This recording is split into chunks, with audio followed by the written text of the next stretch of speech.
The BBC used to be known across the globe with its fearless reputation for impartiality, but sadly no longer. For many years now, there has been many cases, and I'm not going to go over, some of them have been alluded to by previous members, of partisanship, of lack of professionalism.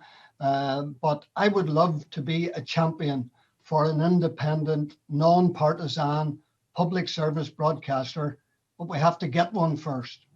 In recent years, the BBC's reputation has been vastly diminished. It is viewed in many ways as being partisan. There's another aspect that hasn't really been touched upon, Madam Chair, in the debate thus far. There has, up until fairly recently, been an extreme reluctance for openness and transparency at the BBC regarding the publication of on-screen talent salaries.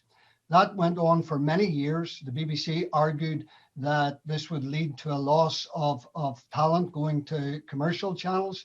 Eventually, they were dragged kicking and screaming to release bandings for salaries, and there was no massive loss of talent.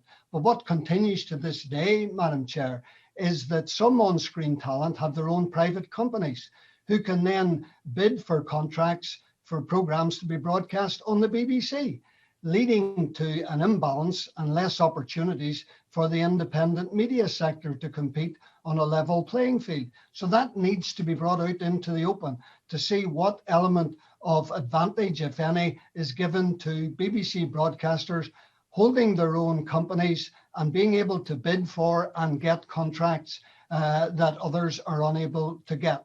I posed a series of questions to the head of BBC Northern Ireland, couldn't get answers, had to come to London, to the BBC there to try and get answers, ended up going to the audit office in London to try and get answers to very comprehensive, fundamental questions about funding of the BBC. There's foot dragging and it has to end.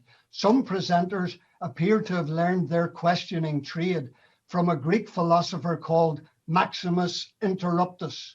There needs to be a change. There needs to be a radical change in how the BBC is funded. It is quite obvious to everyone that the licence fee has outlived its usefulness. It may have been fine in the 60s, 70s and 80s, but in the past 10 or 15 years, funding models have changed. So must the BBC. Thank you.